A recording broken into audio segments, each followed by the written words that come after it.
to switch from looks to stamina.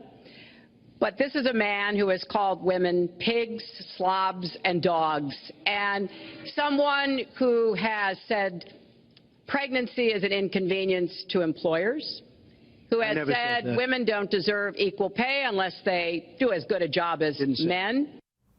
Okay, welcome back, ladies and gentlemen, and joining us now is our friend, Webb Hubbell, former Assistant Attorney General of these United States, former Hillary Clinton law partner, and author of a great new book, A Game of Inches, a Jack Patterson Thriller. It's the latest from Mr. Hubbell. Hello, Webb. Hello, Steve. How are you doing today? Good, good, good. Great to see you again. Thanks for coming on as always. All right, so let me start with this. And you know, you and I have always had frank conversations, and you've always given your opinion. And I always appreciate that. So you know, I'm just going where the news is today. So Hillary in that debate with what you just heard her said went on to bring up this Elena Machado, who was a Miss Universe many years ago, 20 years ago or so. And this woman accuses Donald Trump of calling her a pig because she gained, she went from 116 to 160 when she was Miss Universe, and blah, blah, blah, blah, blah. Okay, so now this woman is all over TV. Every talk show in America wants her to trash Donald Trump and what a horrible man he is, and how dare he say these things to me. Of course, they're finding some holes in the story. Megyn Kelly pulled up a Washington Post story that she said before she was ever Miss Universe, a year prior, she became bulimic. And she was accused by a judge in Venezuela of threatening him and of driving her boyfriend away from a murder scene. But that aside, how does Hillary, what possessed Hillary to go here, to go there, when it's one thing to say things about women, but you got a whole bunch of women who are willing to come forward and say, Bill Clinton did this to me, and then Hillary threatened me, or Hillary trashed me, and Hillary ruined my life. So why would she go there? Well, Hillary doesn't call me for advice, so it's hard for me to understand. But I will say, Steve, that I hope both candidates in the next 40 days will start talking about the issues. And frankly, I think Hillary beats Donald Trump on the issues, and that's what people want to hear about. The economy is kind of stagnant, and we want to know how we're going to fix the economy. We want to know how we're going to pay off the deficit, and we want to know how we're going to keep ourselves and the world safe. And I wish we would talk about those issues and get away from name calling. But that's, like I said, nobody's calling me. Well, okay, but if Hillary had called you and said, should I go there and open up this Pandora's box and allow Trump, who did say at the debate, I could say some things about your family, but I'm not. He might yet. He didn't then. Would you, if she said, Webb, should I bring this up? Should I put this woman out there? What would you have said to her? I would have said, you win on the issues, so stick to the issues. So no, you would have said, don't do it. That's what I would have said, but like I said, they don't call me. All right. Well, you know, they do call you about, well, maybe not, but they used to call you about very, very important issues regarding the law here in the United States when you were Deputy Attorney General. So let me ask you. That's true. Let me ask you this.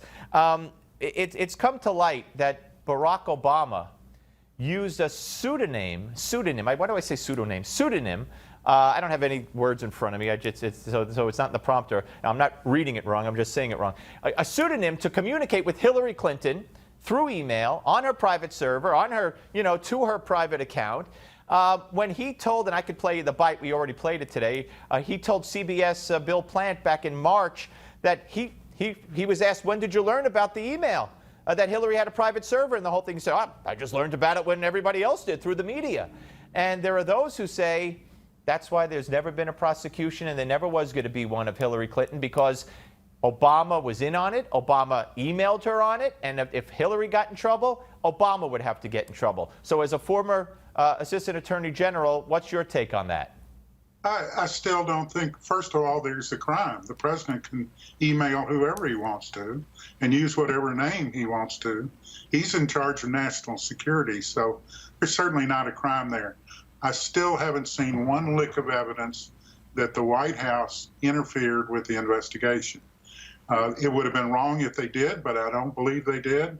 And I don't think there's a lick of evidence that they did. How about, and so did you cringe or anything? Or how did, maybe we discussed this, probably, maybe we didn't, and if we did, I apologize, I forgot. But how did you react when you found out that Bill Clinton was sitting on, in the plane with Loretta Lynch, and as it turned out, 2 days before, the FBI made its announcement?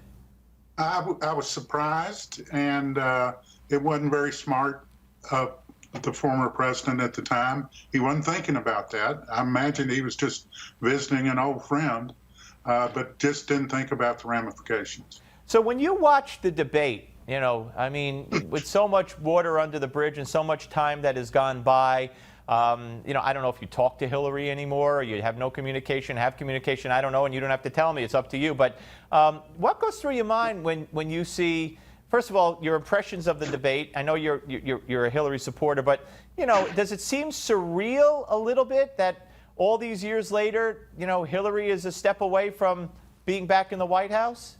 Yeah, I think she will be in the White House, and it is surreal. I mean, I was part of a team that helped elect Bill Clinton to become president, and then I'm sitting there looking and seeing another friend about to be elected president, and it is kind of eerie and surreal, but I look forward to the days, and I think hopefully things will calm down once she's elected. Let me tell you what I would have said if I were Donald Trump and Hillary said, you say that pregnancy is an inconvenience to employers, and you don't pay, and you don't believe in paying women equal amount.